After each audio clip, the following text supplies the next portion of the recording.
are nearly 3 weeks into the new year. Yes, 2026. And if motivation were enough, you'd already be living the life you envision because you wanted change, you tried to change, and yet something keeps pulling you back into the same old patterns. This does not mean you lack discipline. It means that you were taught the wrong mechanism for transformation.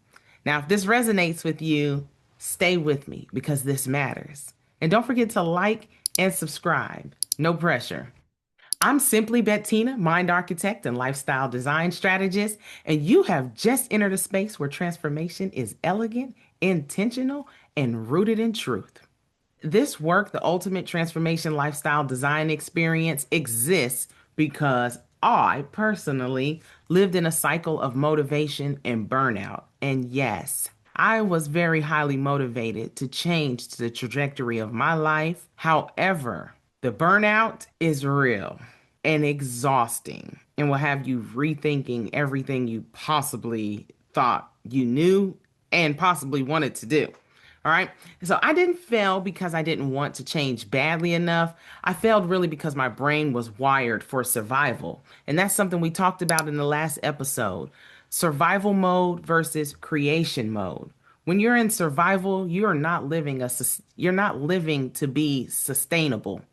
You're living to get by day to day, sort of like paycheck to paycheck. You literally are working to survive. And that's sort of what survival mode is. You are living to survive, not necessarily to create this amazing life that you desire. Once I understood neuroplasticity, everything in my life started to shift. I started to process things a little bit differently. I started to process life and motivation and emotional deregulation. I started processing everything about me down to the nitty gritty. Okay. So as you listen to this, pay attention to what is resonating with you. We all walk a different path in life, so what works for one won't work for the other.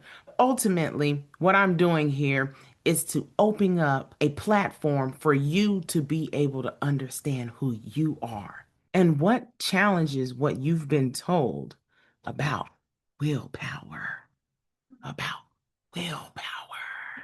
All right, so before we talk about change, we need to slow the nervous system down. It's always important to slow your nervous system down. Just like when you wake up in the morning, don't just jump out of the bed and get going. Relax yourself, calm your spirit, and start out a good note.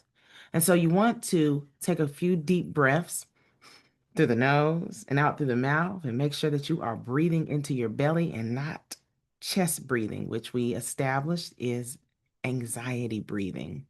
Okay, panic mode. I've been there, lived that life. It's not for the faint of heart. So we want to learn how to breathe properly so we can begin to leave survival mode and enter into creative mode because that's where all the blessings happen when you're in creative mode, right? So let's go ahead and take a deep breath in. Hold it. Release. That feels so good. And if you want, you can just keep doing that over and over and over and over again until you feel calm. So, you are not here to push harder. No, no. You are here to understand why pushing harder has not worked for you. Some people say, I just worked so hard and I'm not seeing any of the fruits of my labor. Yes, you are working hard, but are you working hard with purpose? You're not here to push harder. You're here to understand why pushing harder hasn't worked. This isn't motivation talk. This is design conversation. Exciting. Today, we are going to explore why motivation is unreliable and what actually creates long lasting change. You don't need to take notes or anything. You don't need to try to fix anything. Just stay present with me. So let's discuss. Motivation feels powerful. Yes, it does. I'm constantly motivated to do something. I'm always motivated, but it's unreliable because motivation is an emotional energy. Okay. I'm also a highly emotional person. And so one day I want to be Picasso. The next moment, I'm motivated to clean the house. I'm motivated to take a new course, to go back to school, get a new degree, do anything but go to the gym. No. But emotions are state dependent. What state are you in? They rise when something feels new, hopeful, or urgent. With this being the new year, a lot of us are feeling motivated for change, to do something different. 2025 looked different for a lot of us for a variety of reasons. So, like I said, those emotions, they rise when we want something new, and they fall the moment life asks for consistency. So, you want something new, you're excited, you're in this new emotional state. And then when it's time to do it the next day, that motivation starts to wear off just a little bit. And then by week three, it's like, I want to, but I'm not really motivated to do it. So you just quit. And that's not good. Your brain was never designed to run on inspiration. We can be inspired to do so much. I'm not inspired to cook dinner sometimes, but the dinner still needs to be cooked because I have people that are relying on me to feed them. And so, with that being said, that's just something simple. But your brain was never wired to run on inspiration. It was designed to conserve energy. From a neurological perspective, your brain is always asking one question, generally. How can I get through this using the least amount of effort possible? Right? Because we're in the business to conserve, not to waste. So when you're motivated, your brain is temporarily willing to spend more energy, which is why we get these urges to go out and do all this amazing stuff, pick up a new course, go to the gym, change up the diet. But then when that emotional fuel drops, and it always does, I'm sure you noticed when you are on running on a high, an exciting high, and you're motivated to change the world, and then a few weeks in, that motivation goes away, your brain immediately defaults to what is familiar and not what is aspirational. So that's why you can want change, you can believe in change, you can visualize change, and still find yourself repeating the same old patterns, which is exhausting. And that's not because you're lazy, and it's not because you lack discipline, not because you don't want it badly enough, but because your nervous system is wired to choose predictability over possibility.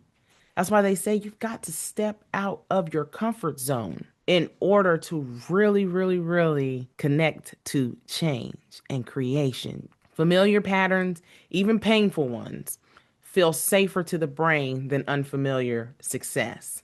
And it's like you're fighting against the grain when you want to step away from something that you're so used to doing and you envision this new life over there and you want it, but you're comfortable suffering over here because it's nostalgic, right? It's your comfort zone. It's what you're used to. It's your bowl of chili, right? And over there is like a fantasy. You want to try it out, but it's too scary to go. Well, get on over there and try it out.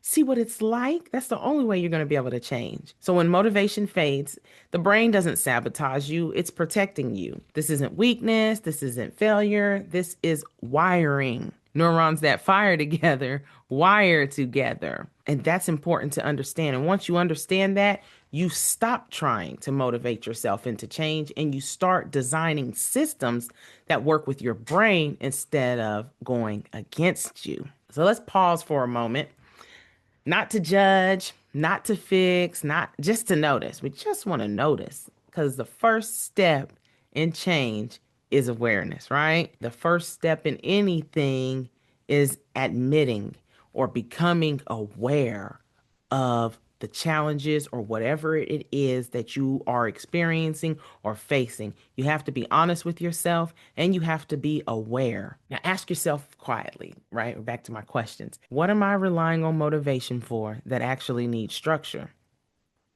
And just let that question sit in your body, not just your mind, right? Just think about it. What am I relying on motivation for that I really need structure for. I can sit here and tell you I relied on motivation for pretty much every aspect of my life.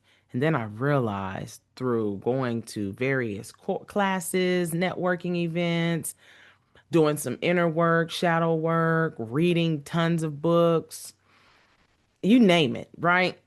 Is when I realized I needed structure. I don't just need to be motivated to do something. Motivation is great, but it's not going to get you to where you need to go. I'm motivated to buy a house. I'm motivated to get a car. I'm motivated.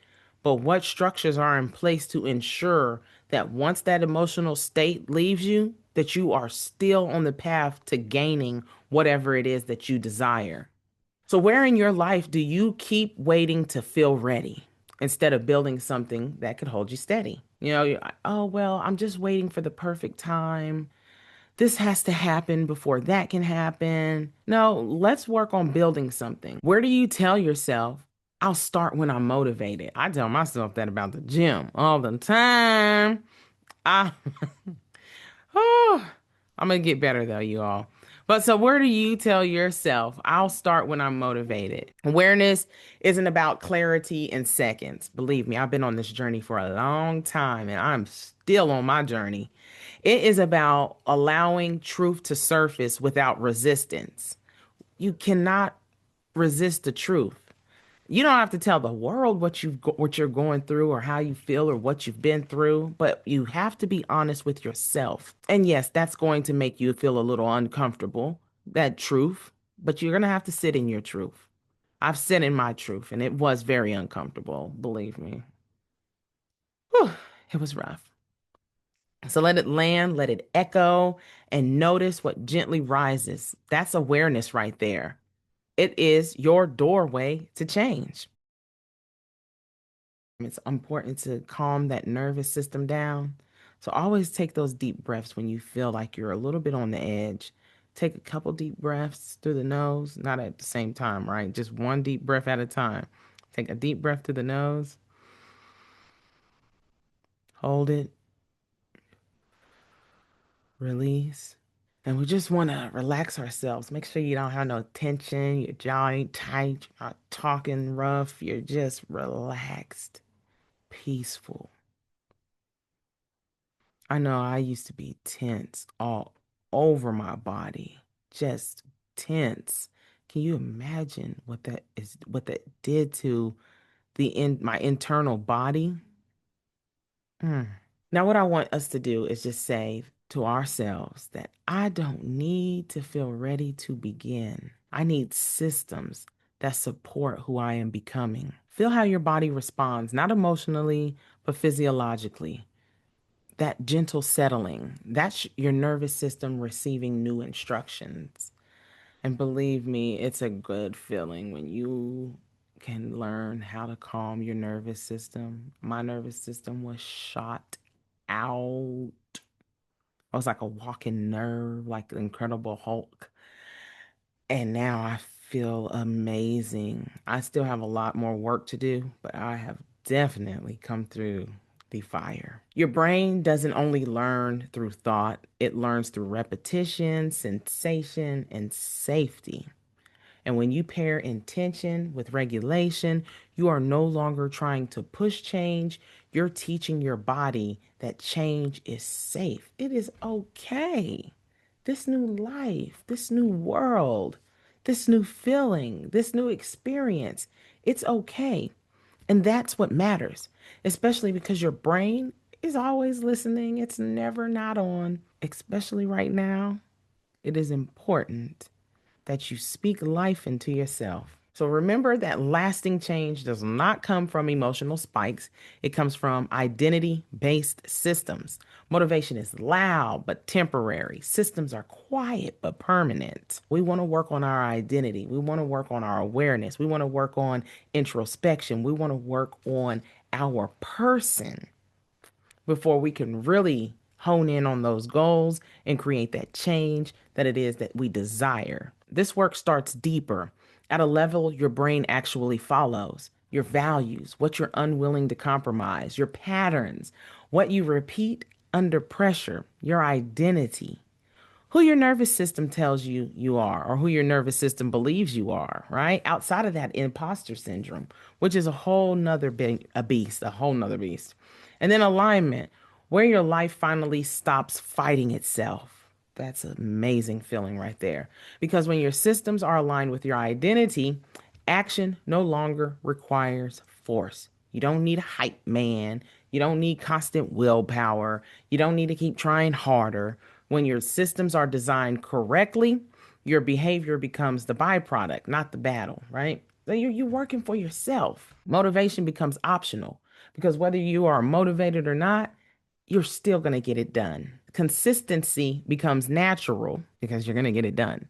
And change becomes sustainable. So, if motivation has been your primary strategy, today isn't about trying harder. It's an invitation to involve how you change because awareness alone creates insight, but awareness paired with structure creates permanence. And that is why, inside that Ultimate Transformation Lifestyle Design Guide, we don't ask you to push through resistance. We slow things down and work with your brain. We map out your values. Well, I don't map them out. You map your values out.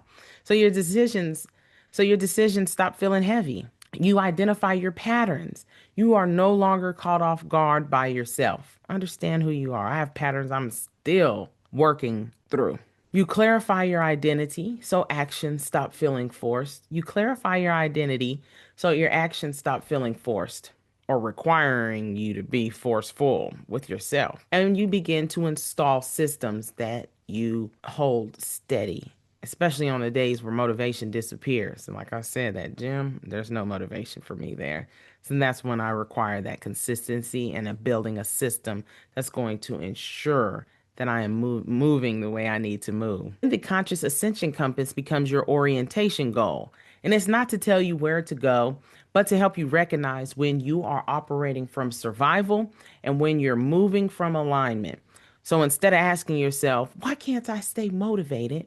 Begin asking yourself, what does my nervous system need right now to feel supported here? And that single shift can change everything because it isn't about mindset. It's about how your brain learns safety, consistency, and follow through.